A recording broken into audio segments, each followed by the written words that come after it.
film. We have such sights to show you.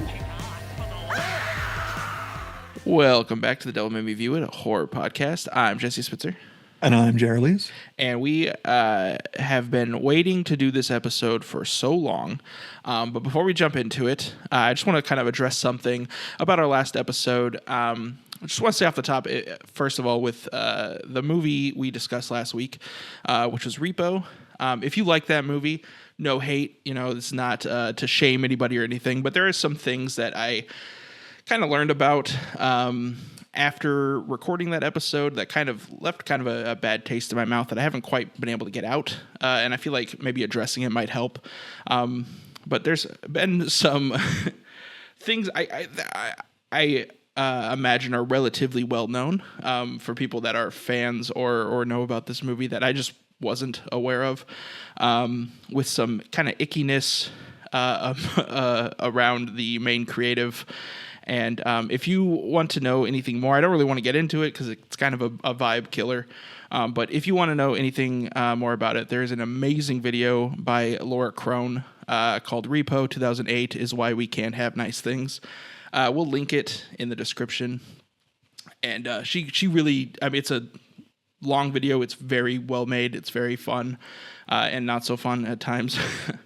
But definitely go check that out if you're curious about what I'm referring to, or if you already know what I'm talking about, get some more information there. But yeah, I just kind of want to address that off the top. Mm-hmm. But enough about that. This week we're going to be talking about Maximum Overdrive. Where there's nothing at all controversial about the making of this movie. There was no anything weird happening on the set.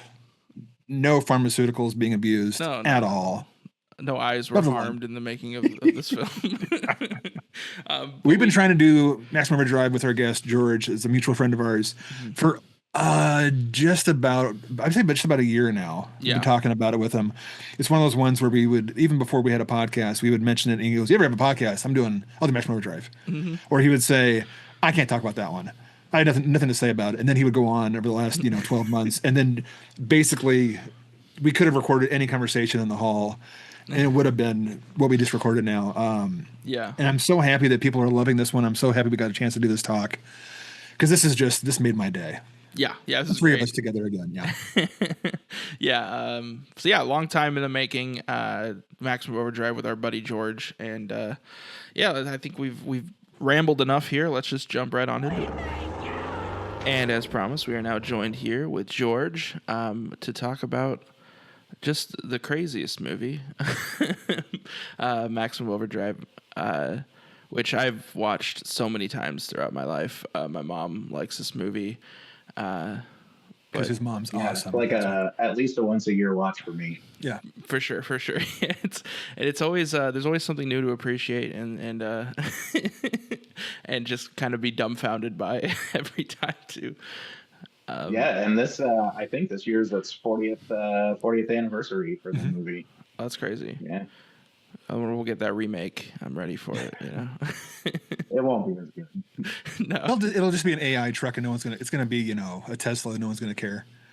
Yeah. So George, you need to give us a little synopsis of this film, since I don't know anything about it.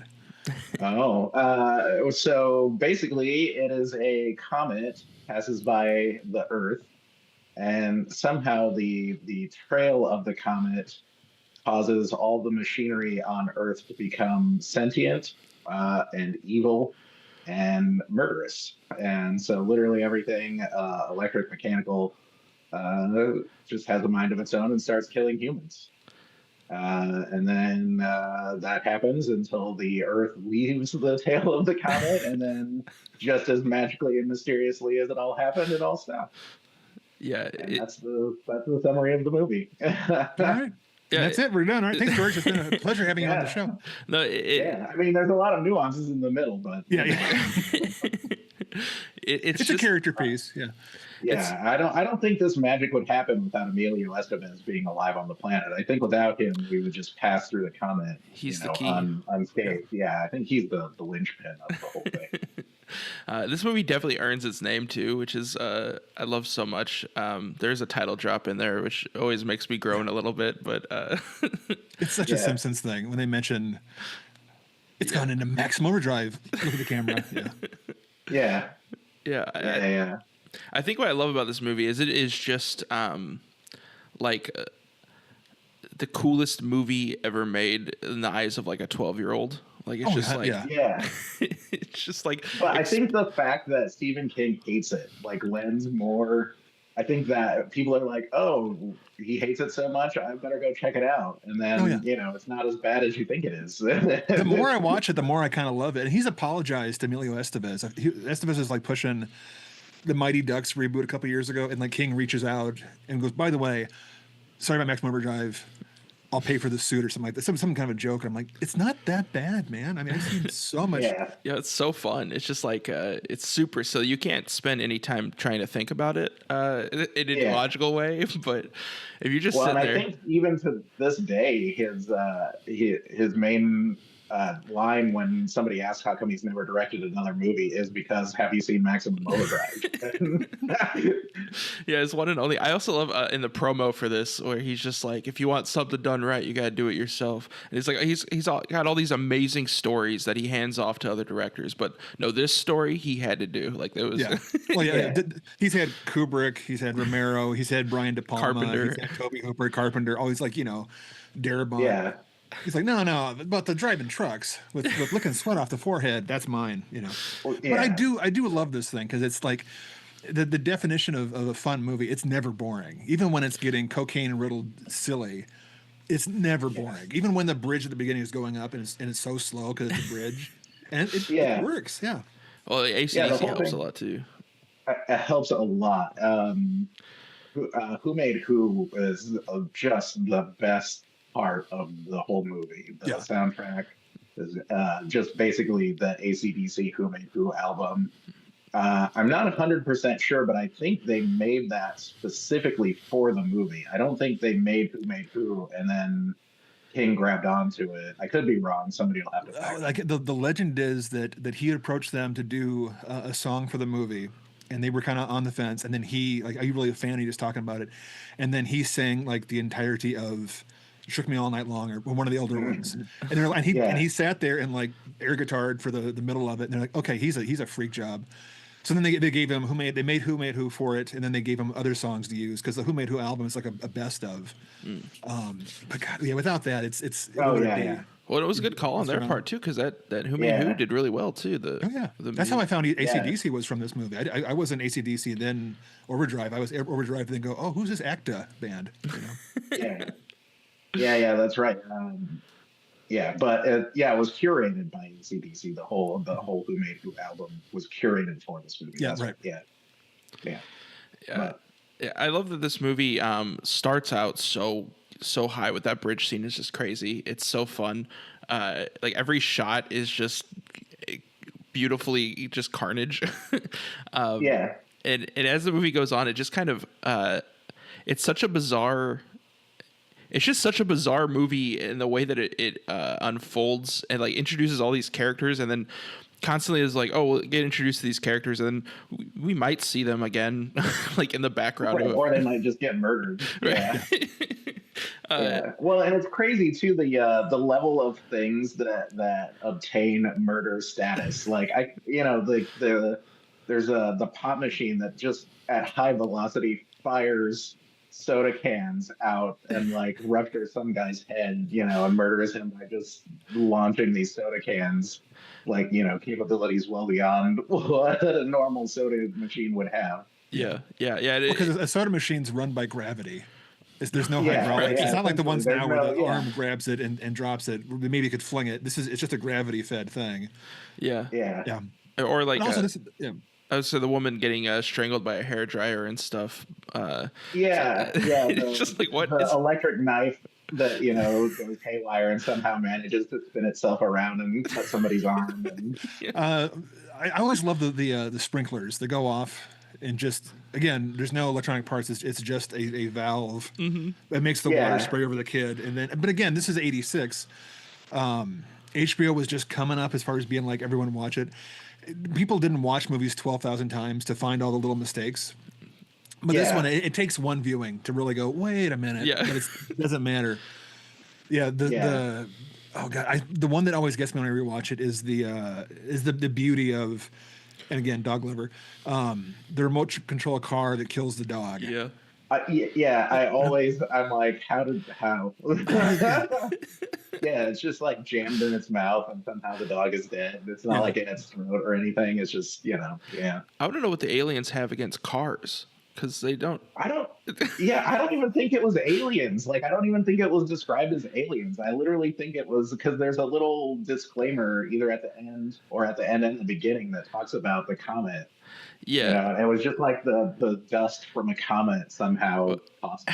Well, and the thing is, the script, apparently the script doesn't have any mention of the comet. That's all that's tacked on the beginning and the end, and then one scene in the middle where the girl describes we'll be fine in a few days. But it was supposed to be like Hitchcock's The Birds. They never explain why. It just happens. Kind of like Night of the Living Dead. They don't say what happens. And then I think the studio deal just goes, well, we have to explain why a little bit. Yeah. But I mean, would it be better not knowing? Because then I've always watched it as being like the aliens, because they mentioned the comet and this a UFO, and then we nuke it and whatnot. Are the machines coming alive? Are there just invisible robots, invisible aliens that are like telekinetically piloting? Because there's one bit where I think it's the Green Goblin, the greatest truck for no fucking reason. Yeah. It uses the mirror to watch the two people walk past it to look at them. Yeah. Like it moves. So I'm like, and even as a kid, I'm going, well, what? There's no one.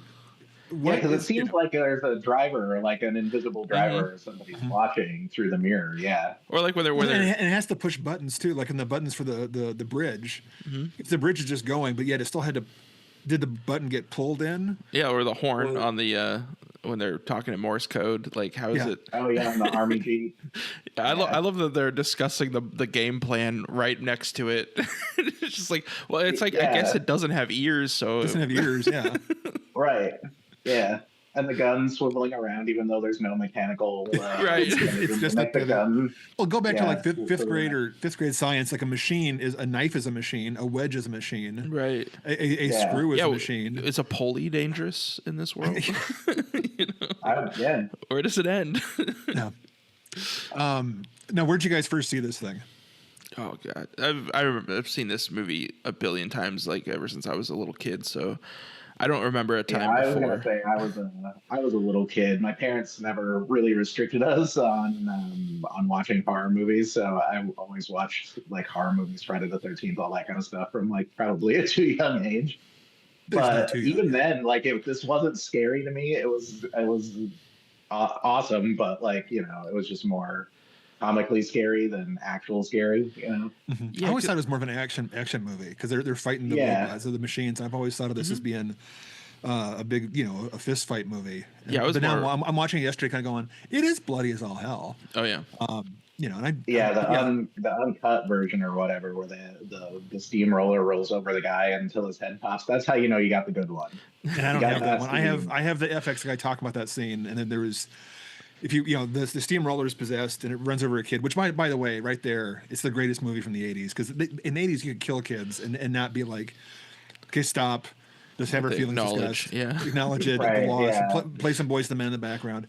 But the cut that I've always seen, and I've seen it still when the head pops, or I think it's supposed to actually be like the chest pops, but it looks like the head goes off. I've seen like a still of it, never seen the actual footage. And I've tried, because it cuts right before, like, that the next frame, the next of that 24th second, is going to be just everything going off.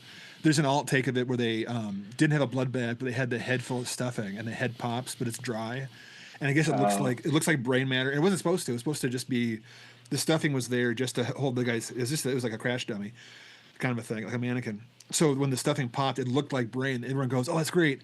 You're not putting that in the movie. We're not. Yeah. That's so good. He did pull off some pretty amazing stuff. I think the budget was only like $8 or $10 million. Yeah, and I mean they built that gas station set. Like, that wasn't like an existing gas station or anything that they just overtook. I'm pretty sure they built that. No, yeah, you're right. And I read online that it was built so well that like actual truckers were trying to stop there to fuel up at times. Yeah, I think I've read that before too. They had to like run ads in the paper saying it's not a real truck stop. Please don't come here. Yeah. Which is great for truck drivers that are driving from the entire East Coast. They're not going to read the local paper. Yeah. Yeah, no, yeah. I'm sure it did nothing to curtail the truckers, but Then there's so much in there that they had to close off like a highway because they didn't build the Yeah. highway, and then they have to have. But then I guess all the trucks were like local truck drivers that came by and they gave them the normal like $100 for a day. Let's use your truck. But it's such a big movie. The bridge opening. Mm-hmm. That's huge. yeah. I know they wanted I to wonder have. where they shot that. I don't know where they shot that. The bridge thing. Yeah, I don't either. Oh, I have no idea. Yeah, I don't know either. And I wonder if it's the same bridge from the Blues Brothers movie, actually, because now that I think about it, they're kind of similar bridges. I wonder if they are. Because there can't be that many bridges around that'll let you film something there. Because I know that whole scene goes on John Landis. Like it looks like Blues Brothers homage, where they just keep smashing watermelons. They keep dropping Yeah. stuff. I love and the guy smash falling into the watermelons on his way out of his car. I always thought for the longest time that one of the heads got blown up there, but it was a watermelon. Again, being the old fart, my first time was on VHS. I mean, my first time watching this movie was on VHS. Huh. So it's all blurry and the reds are all mesh, and it's also like 4:3. So I remember some of that watermelon stuff just being so gory. Then I watched it relatively recently on DVD a couple years ago, and I'm like, oh, that makes more sense. And then I'm watching like the pristine cut, the Blu-ray, yesterday. And I'm like, oh, that Green Goblin looks so good. The head on the fiberglass head on the truck. Yeah. I never noticed how well done it is, the love and stuff. Yeah. He actually licensed that. Out of all of the cooked up, messed up things that he did in this movie, I figured he would have just stole it, but supposedly he licensed it. It's permission by, yeah. That is a thing that the set was like notoriously not super safe. I think that was it the DP that lost an eye. Camera guy or something. Yeah, lost an eye, and then sued for like $18 million or something. I don't know if he sued later, but then just went back to work and like. Yeah. Well, he got the shard in his eye, a piece of wood off the block, and enough to get in his eye. They had to stop for 2 weeks and get the surgery. And get him back to work. So he goes back to work, and he's still DPing, but he had an eye infection after the fact and lost the eye when the movie's done. So somehow he gets hurt, goes back to work, and then because he's still working probably and never got it actually, fully better. Taken care of, yeah. Right. And he's still DP. He's still working. He's one of those one-eyed, really cool eye-patched DPs that are, Because I think at the time he was already like a legendary DP. He's a big old Italian DP. Yeah, he'd done... oh, geez, what was it? Like a respected film. I can't even top my head. It's one of those things you're going, no way, he did that and Maximum Overdrive? Yeah. Yeah. He but with the knowledge of like how unsafe that set was, some of these shots are so like just nerve-wracking to watch. The one that comes to mind is when Amelia Estevez is just like kind of being pushed by the truck, and it's just like, oh my Lord, this could have gotten so bad. Oh yeah, because it's not like being pulled. And he's going backwards anyway, so like walking backwards, so he could have easily just tripped and gotten ran over. Yeah. Well, and then there's one bit where the truck hits the Bible salesman, which I love, and it's so clearly they just tilted the camera. He ran into a truck and bounced off, because why would you make it fancier than that? So that guy's totally safe. But the star of the movie, Martin Sheen's son, Mighty Duck in the future. Yeah, let's hit him with a truck, because it's insane. Yeah, just keep nudging him over and over again. Yeah. And then his star kind of gets outshined with future knowledge by Yeardley Smith, the voice of Lisa Simpson. Having Lisa Simpson yell Curtis over and over again. But she's so good in this, though. The bit where she's going in the tunnel at the end, and she just won't shut up. And it's a choice. And she's like, "Stop! Where's this going to happen? I can't do that. Oh, there's water down here. There's a rat. I don't Careful, want." I'm fragile. It's gross down here. Yeah.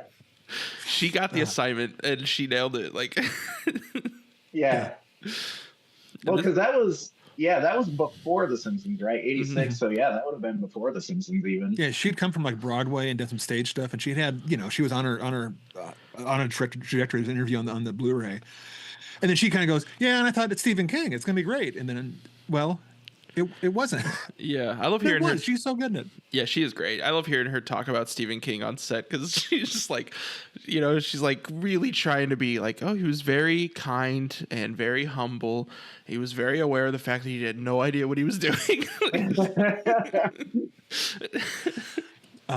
There are rumors because it was shot down there in like the same area that David Lynch was doing Blue Velvet, and Romero was down there doing. I don't remember Romero was doing something at the same time. It would have been. Oh, it's after Creepshow. Maybe it was getting ready. I don't even know. It doesn't matter.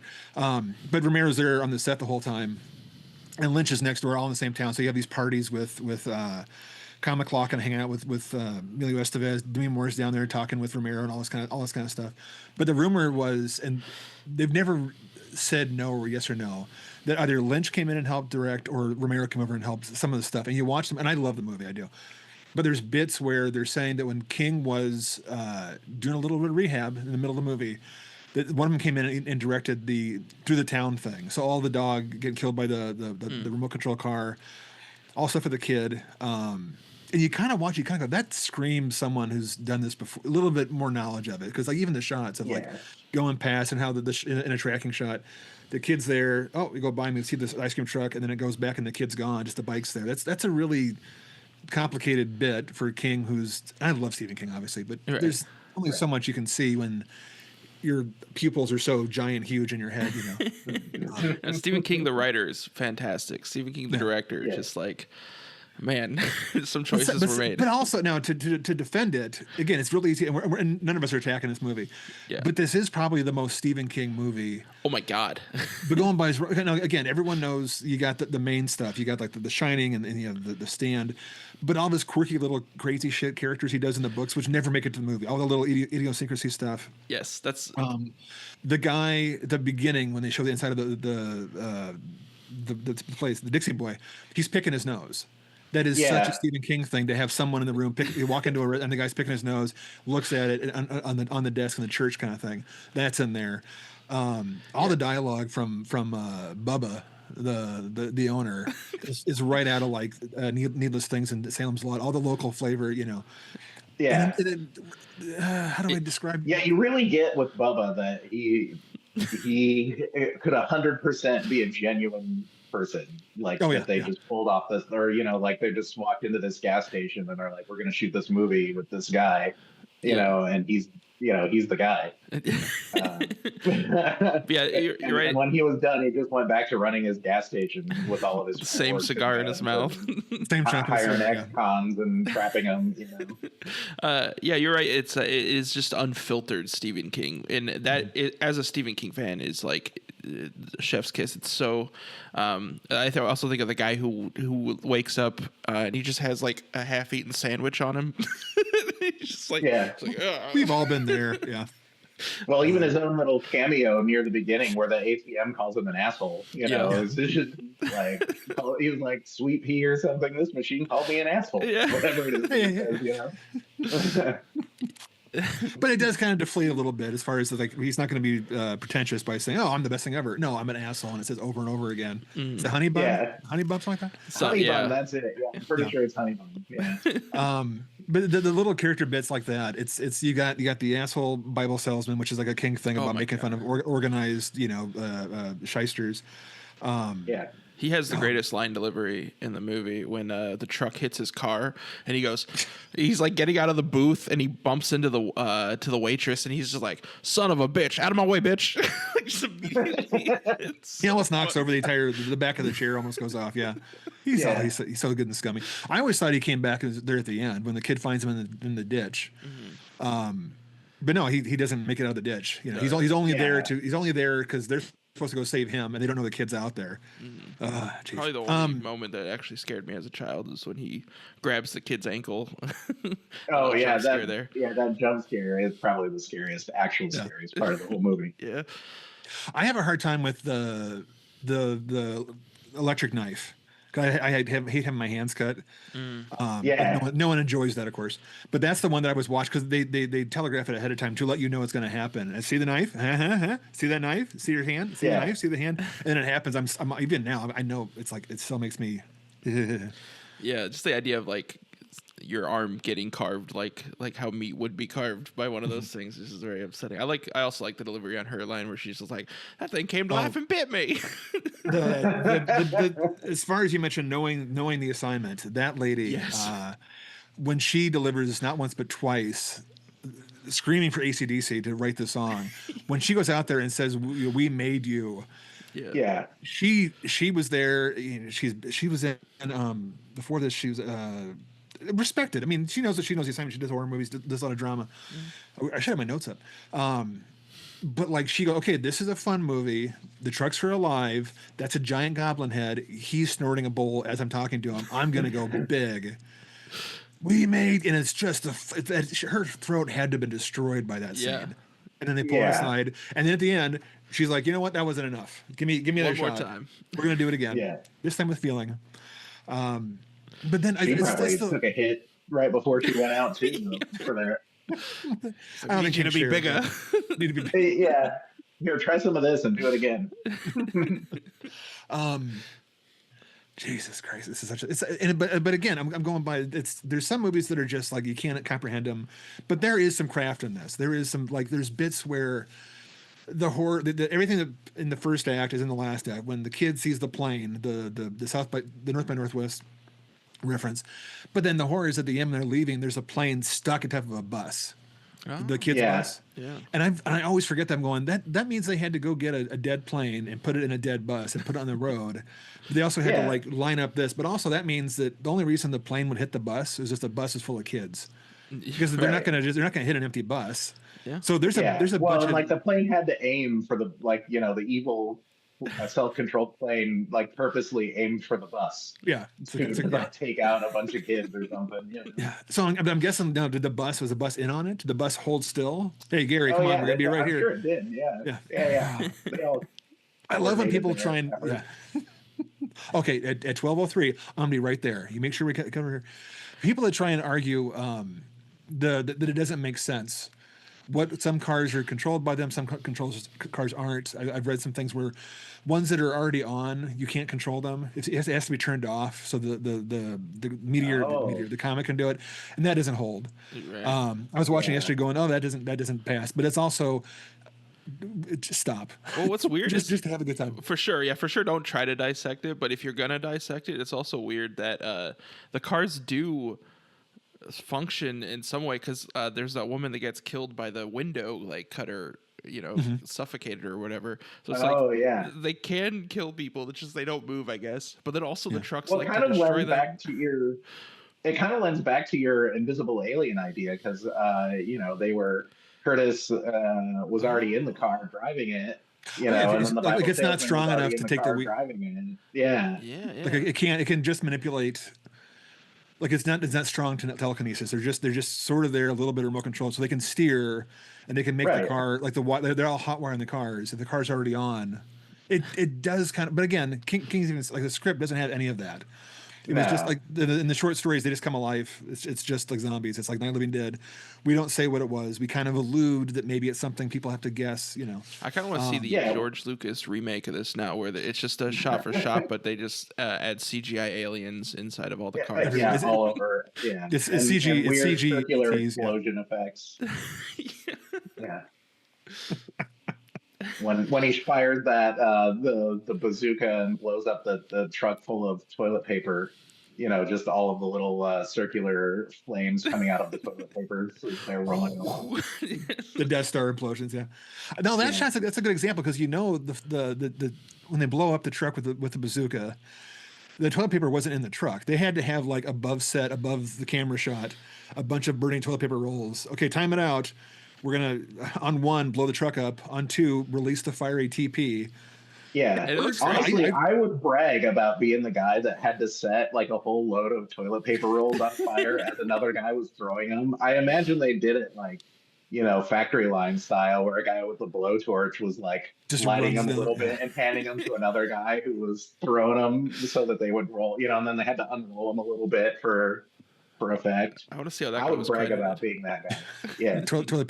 Burning toilet paper. But that's the kind of touch that if it's a half, if you're high on cocaine, but even then, if you're whatever makes Stephen King as far as the prolificity. To go to tell someone, okay, we're going to blow up a truck. Okay, we got it. It's another movie we're doing. We also need to get a truck full of toilet paper to blow up. And they're going, okay, this right, because I wouldn't have followed him into that. I would have been doubtful, but it still works. You know, it's still, I still love it. Yeah. Yeah. Well, it's crazy. Just I don't know. They wouldn't have known at the time, and I know when it came out, everybody was like hating on it.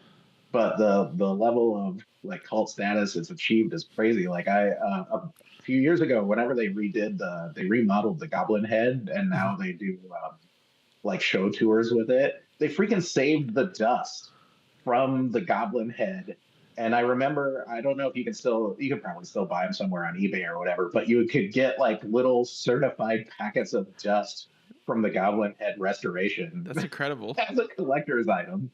And that's how people love this stupid movie when you can collect dust from dust. It's like the Shroud of Turin. Yeah.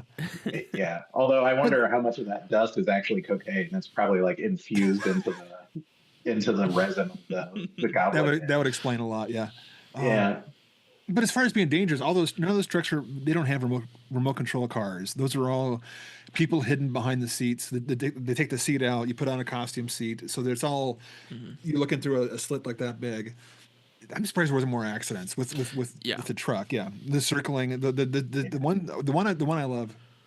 A lot of them I love. When Curtis and Connie, I think, when they make the jump to go through, and she's screaming, "No, you're not!" and it goes through, and the truck just clips them. It's one of those things where they have a big hydraulic thing in the car that actually pounds down that makes the car flip. Because the car doesn't roll; it just flips. And the timing of that, it has to look like it hits it. But it can't have hit it because then it would have gone sideways. It has to just be the up pop. That's precision stunt work. And it looks great. Oh yeah, it's dude. I would love this. Is the one I want to see in the theater. Someone has to put this out for the anniversary. Yeah, have it play on a big screen. Oh, maybe turn the sound down for Lisa Simpson. That's kind of shrill. But her ears. But it is such a kids movie. It's like all the bits of like, and I mean kid like. Not wholesome for kids, but it is for like a 12-year-old who's a little bit naughty. Which is Stephen King's entire audience is like you learn all. I learned all my nasty stuff from like Pet Sematary when I was way too young. Sure. Yeah, all the things like they alluded to as far as the husband and wife in the bathtub. The fact there's no real nudity, the sex scene is very chaste, and afterward it's almost like tender. But then the wall is covered with like 80s cutout centerfolds and stuff, and it's like okay, so I guess you can show that, but you can't show them doing anything. So like kids can watch it, but you can't get barred from it. And the thing that always pops up, and I'm again being delicate because Jesse's young ears, it's when the couple. This is the truest Stephen King character beat. He does this in The Mist, where the world's ending and the guy's wife is gone, and he has the main character, because it's stressful, hooks up with a teacher for that night. His wife may or may not be dead, but it's just so they feel good for a few minutes. It's not explicit. But here, the newlyweds, here they're on their wedding night, the next day, are in a booth, and I don't know if King told them to do it. I don't know if the guy thought it would be funny. I don't know if they even knew it was. I never noticed it until George mentioned it. This is why we've been pushing him for like a year now for this one. He's over there digitally consummating marriage. Lisa Simpson's getting piggy banked. Yeah, getting her handy. Yeah, essentially. I like that better. I like that because it's such, and it's not gross. It's on the corner. I bet you my 4x3 VHS didn't even show it because the camera's following. Yeah, probably Estevez. They're in the corner. I can see it being actors kind of going, hey, it'd be really funny. We're over here. Hey, honey, we're a married couple. The camera's over there. In this scene, we can cry in our beer. We can play on our phones, whatever the thing is.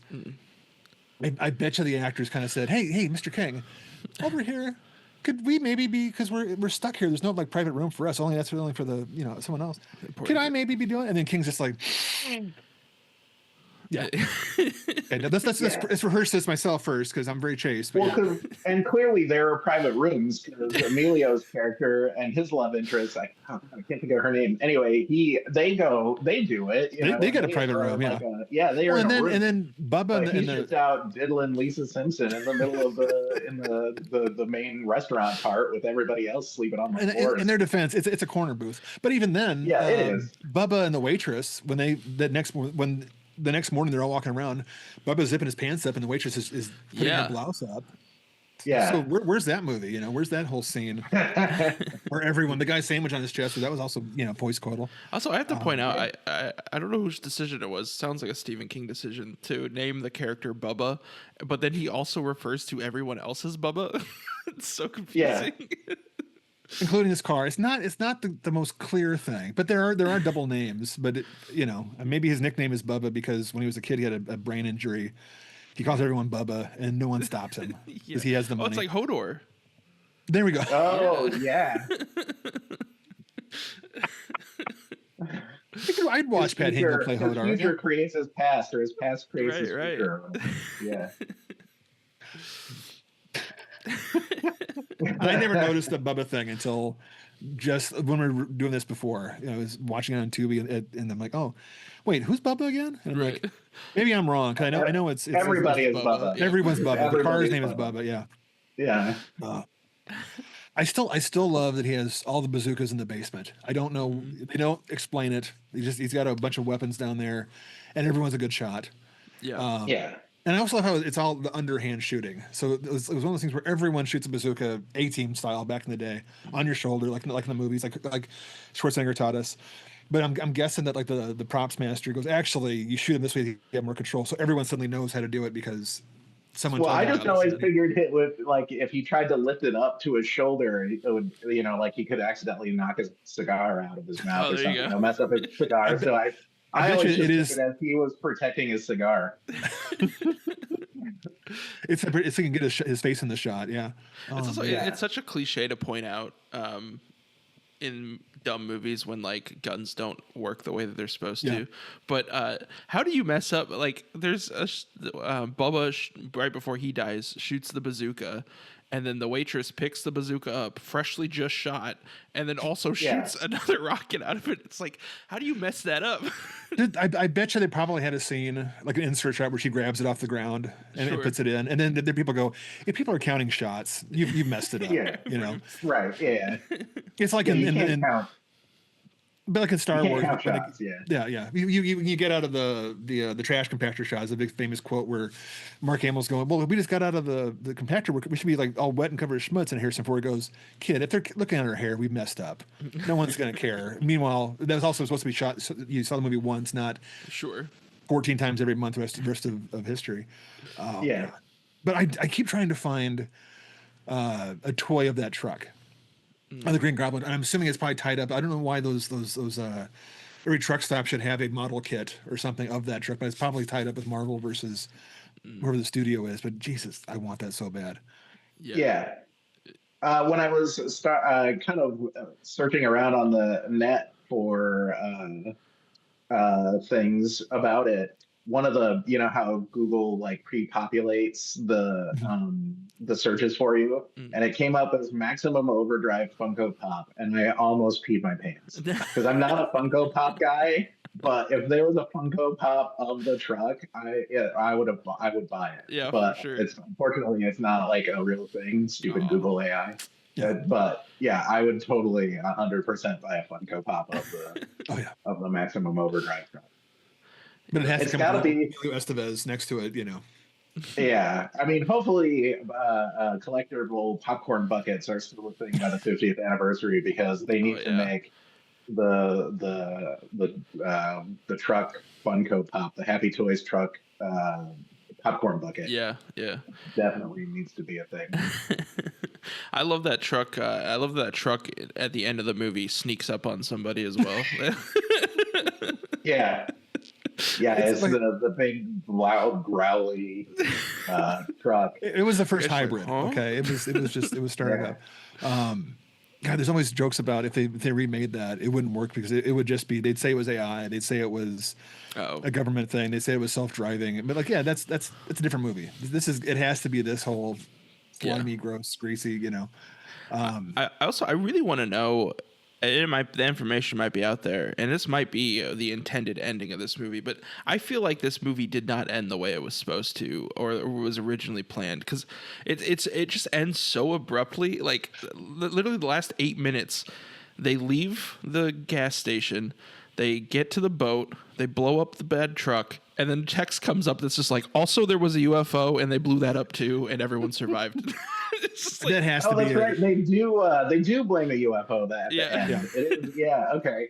They do. But I blame- love they yeah. have quotes in the write up saying that the Russian weather balloon, which means Russians are actually the heroes. But it's like, I know that they're supposed to be in the script. There was, after they kill the Green Goblin, the Happy Toys truck, they get in a boat, and then there's like a boat fight, like another boat, like a gunboat, like a Coast Guard boat attacks them, and they have to like outmaneuver them, and then they sink it, and then they go off to the island, and then they're all alive. I love the line about in the text, the survivors of the Dixie Boy are still survivors today. yeah. So they're immortal. Yeah. But I mean, but it does just stop like, okay, and okay, we're broke. Yep. Right. That's done. what it Yeah. No feels more like. money. It's like we ran out Yeah, of just out of film. money. Yeah. But I mean, the whatever the girl's name is, the hitchhiker, she mentioned somewhere about the comet. I think. There's one shot of a newspaper saying the comet, and then there's the beginning type and the end type, and then there's the green glow that's probably added in post the whole time. I would love Yeah. to find the script, and I wonder if it mentions the aliens at all, or they just come to life, because it would be like the birds. It would just be the birds are attacking, Yeah. and never say why. It would then people couldn't. Something about making it be an alien or the comet, then there should be rules. Like Yep. this causes that. So how did how did the hairdryer kill the lady? How did all these things kind of happen? But if it just happens, you kind of just you don't need to have an explanation, you know. Right. Yeah. You don't ask questions because there's no answers. And if you start explaining it like the beginning and the end, then you kind of explain the whole thing. But it doesn't need to be. It just needs to be that steamrollers and kids don't get along. Yeah. Yeah, I mean, those are just facts of life. I do love the kid that gets the one kid, the hero kid, who when they're shooting off. And this is the dumb thing, more so than getting the jump scare with the Bible salesman, more so than the power knife. When the pop machine is shooting out the pop cans, which I can totally accept, he puts up the catcher's mask to protect his hand, his face, which is smart. But I'm always going, his finger, because I think it's gonna hurt your hand. The dumbest thing. That's I always forget this coming. I love that scene so much though, because again, it's gravity fed. When also when you show to somehow rotate itself to like follow people to shoot. I never thought about that. I love the one kid that gets hit in the back, and he falls down, and he's clearly like someone yells, "Timmy, fall down!" But didn't. I'm fine. I can be a hero too. No, you're dead now because you got nicked on the shin. Yeah. I love the effect. The coach gets in the head. That was supposed to spray blood. But it's a little bladder on his head. And they have little pre-drilled holes, and they're covered up with like a sealant. But it's supposed to just be enough that once you inflate it, it'll like spray out a bunch. But instead, it just inflated, and it looked like he had a contusion. The blood starts coming out slowly. So the next shot, they've already shot that, is the big hole in his head kind of a thing. That is the most. It's an accident. But I'm like, that's probably my entire life. That's what would happen if a pop machine attacked you. That you would have a hematoma. You know. Yeah, just a giant. I mean, you have to. It's science. It's the same way. Yeah. The head dent looks pretty good too in that shot. I like it.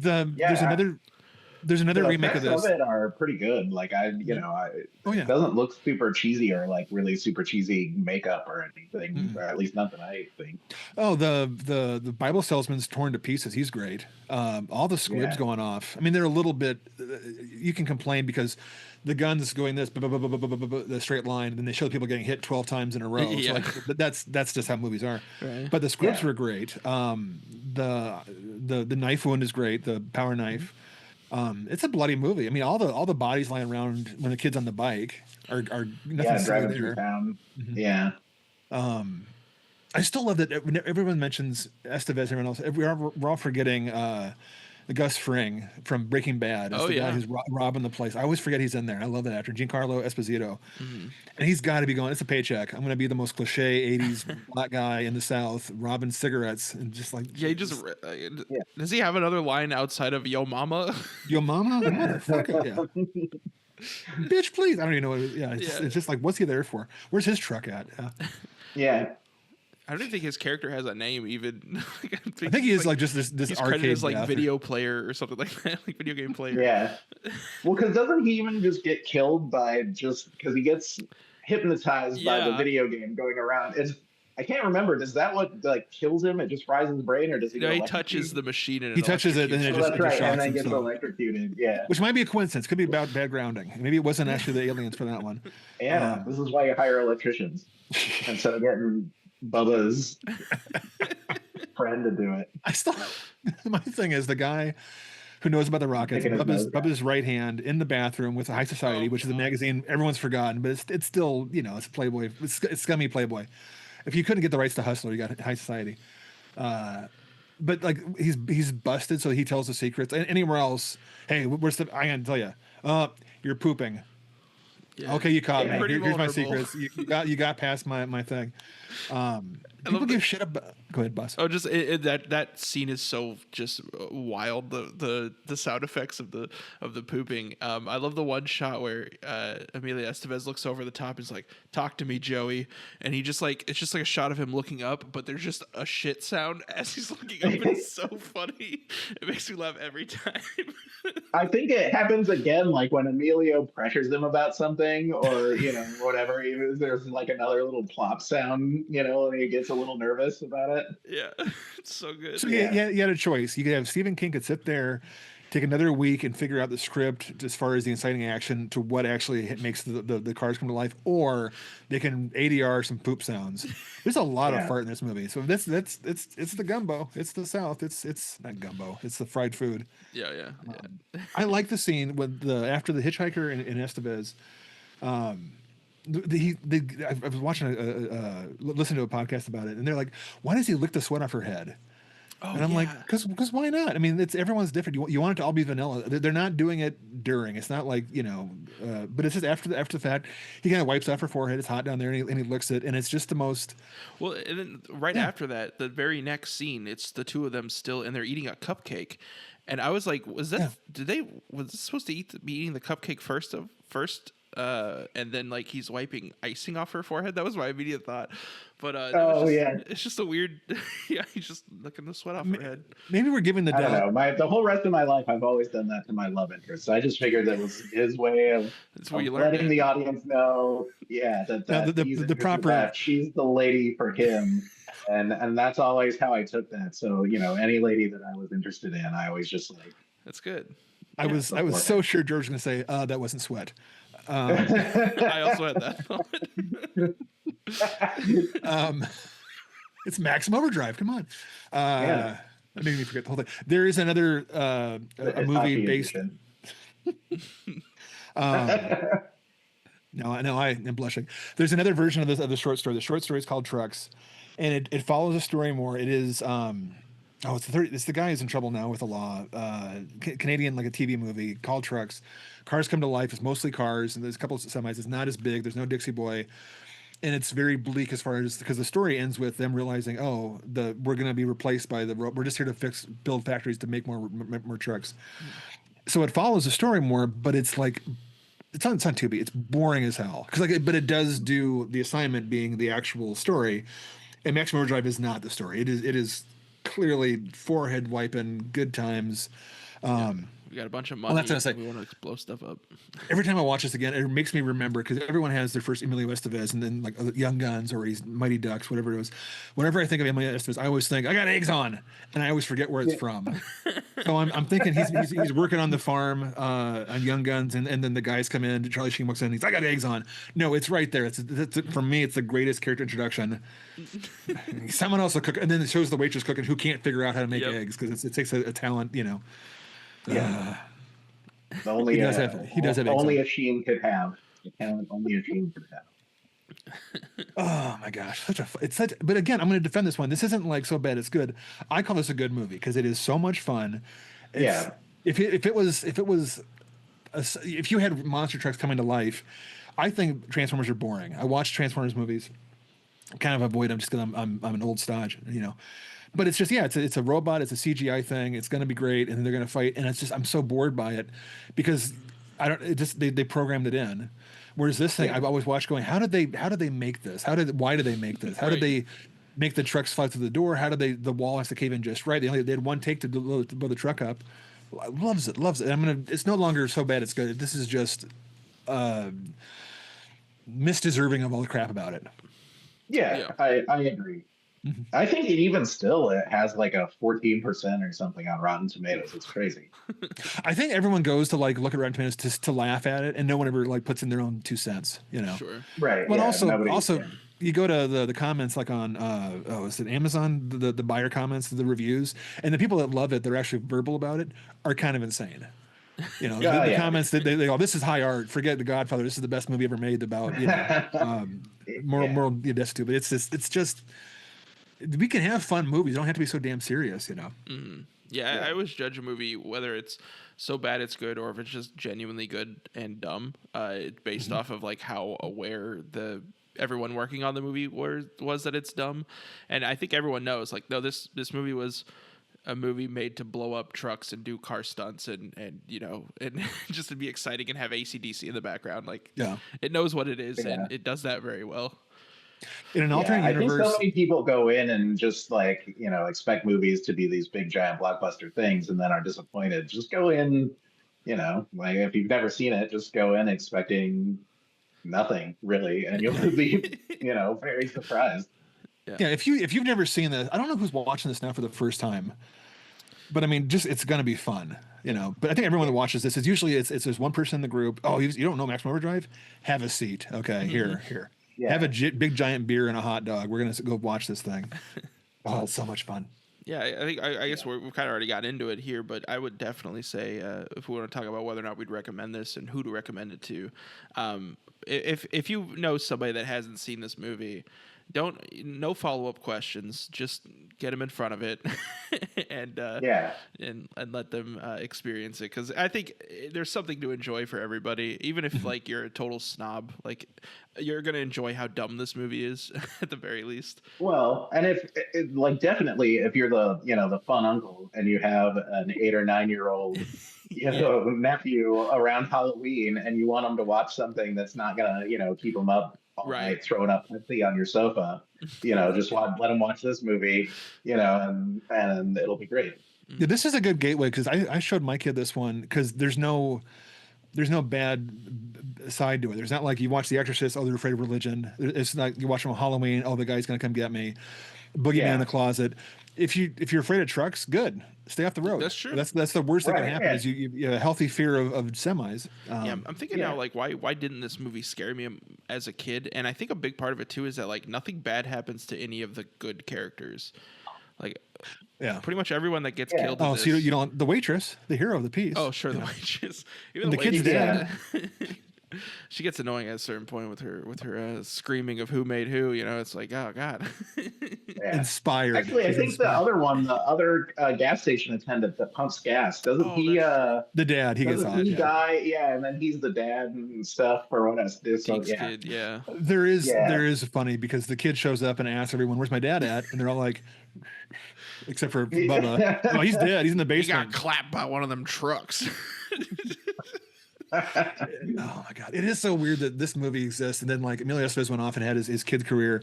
Bubba goes off and becomes like the Commissioner Gordon for Batman, like 3 years later, whatever it was. But it's just a weird. I just love this. And then King went to rehab, so yeah, it's all kind of fair. Yeah. All right. I mean, I think we could probably go on for another hour at least about this, but yeah, at the end of the day, like we were saying, just get somebody in front of this if they've never seen it, and especially if they're young, and they're gonna love it. It's fun, explosions, it's great. What would you guys, as it to close out? What would you pair it with for like a double feature? I was thinking Tremors while I was watching. Oh, this. Perfect, yeah, because Tremors would probably be good, or Critters, like Critters any of those. Anything where you're trapped in, they're coming at you. Yeah. Yeah, I think Gremlins is a little like too mainstream. Mm-hmm. It's too Christmassy. Like if you're, but definitely like Tremors or Critters, something like that. Now, if you put Kevin Bacon in this, you have a hit. Take out Emilio Estevez. It'd be a different tone, but yeah. See, I agree with you guys. You're right. Critters or Tremors. I was thinking The Mist, just have a serious movie, and do The Mist first and the silly one afterward. Yeah. But no, but you're right though. Tremors is a better choice because you could actually have this be. since they were shot together, just watch Blue Velvet and then watch this. There you go. Very tonally. It's the same movie. It's the same movie, basically. Yeah, and it's not shot in the same place. If you were Like It's gonna, funny that you said to get somebody besides Emilio, because I read a while ago that that King wanted Bruce Springsteen to do it. I read that too, and I'm just, what's But that De look like? Laurentiis didn't even know who the boss was supposedly, so he was just like, no. When we can't have the boss and Bubba. That's too confusing. I'm gonna do That would be too confusing, yeah. But I just can't. I read that too, and I'm like, what about that? Because King and Springsteen have like recorded together. They've been on stage together singing. Because King thinks he's a rock star. I don't know what that would look like. A Springsteen led Maximum Overdrive. yeah, I can't. My brain won't picture it. Like even in my head, I'm trying to do like I'm trying to do like an just impression of like, hey, I've got eggs on, Clarence. I can't think of it, but yeah. Just had to be the entire E Street band. Is all the truck drivers at E Street band. You have Max Weinberg That'd be awesome. in the Jeep. So actually, yeah. Spitzer's going, you guys are old. I don't know who these people are. Yeah, no, they I know Bruce Springsteen. get youngsters in front of Bruce Springsteen too, or maybe not. Maybe that idea. All right. Well, I gotta say thank you, George. I appreciate it. It's only been like a year in the making to Yeah, I know, I discuss was gonna this. say this has been the longest running. If we Well, had like actually, I said, it's a bit of serendipity because now we get to do it on its 40th year instead of on its 39th. That's it's true. meant to be. It's meant to be. Yeah. We've rehearsed this talk so damn many times. Yeah, in passing. And by the way, so the we're much ruder in person. So the honeymoon couple stop. Save for the show. Save it. Yeah. Save the juice. Yeah, yeah. And I walk by and George think goes, that's where cocaine. the idea of doing a podcast even came from, wasn't it? It was like we talked about that, and then we were like, if we ever did a movie podcast, It has to be that. Yeah. that has to be in there. Yeah. Well, and And then I forgot. You remembered, and I was like, oh yeah, now I know. I remember where he's going with this now. I'm gonna go watch it again now. I told my wife I watched it twice yesterday with a commentary on when she was off doing stuff, and I'm like, honey, I need to go watch it again because you made these good points. I just want to watch it again with the music I cranked. just want to exist in that world for a little bit longer. Just a little bit, yeah. Yeah. But All right. thanks again, George. Like we said, this has been a long time coming, and I'm glad that we finally were able to come together and get this done. And Yeah, it was fine. that took entirely too long to get to get George on the podcast, but I'm so glad we were able to. That was so much fun. Yeah, when he first mentioned Maximum Overdrive, it was one of those like, oh, this is piece of shit movie I love so much, and then now it's become he's like, I do love this movie, and we'll defend it instead of like trying to hide behind societal norms. Oh, it's so much fun. I love that you can watch it now, and not have to sit there and do the whole so bad it's good. It's just a good movie, and it has the cloud, and it was almost like Hollywood was like, okay, King thinks he can do all this. There's a Fangoria article forever ago where Tom Savini was directing the Night of the Living Dead remake, and he was poo-pooing on Stephen King's commercial for Maximum Overdrive, saying, I'm going to scare the hell out of you. That's the wrong way to approach a movie. And I'm like, no, it was fun. I mean, it's like, so yeah. And this George, like, I'm glad he just comes in and goes, I love this. If you love me, you'll love Maximum Overdrive, which is pretty much true. Yeah. But yeah, if you want to give us any feedback about how you feel about Maximum Overdrive, your favorite parts, things of that nature, you can hit us up on social media at TDMMVI pod at all of the locations there down below. Or you can email us directly at tdmmvipod@gmail.com. What's a good question? What's a good question for this? Well, the answer I need to know is who made who? Who made who? Yeah. Whatever. I would like to know like. if their first time watching this one. This is one of those ones where I know we rented it and it was at a friend's house when their parents weren't there, VHS kind of thing, like most of the movies back then. Mm-hmm. Did you find it on HBO? Did you seek it out? Did you how did you see this thing the first time? And what was this is one of those ones. It's not like Batman where you knew what Batman was. Yeah. Did you go into it like you were saying, completely unaware of what it was? Had you heard about it? What was who made you with Maximum Overdrive? It ruined this cliche all the way through. That is my favorite AC/DC song, I think. Oh, by a lot. It's a bop. But yeah, until next time, I've been Jesse Spitzer. And I've been J.R. Lees. And this has been The Devil Made Me View It. Thanks for watching. All right. Thanks, guys.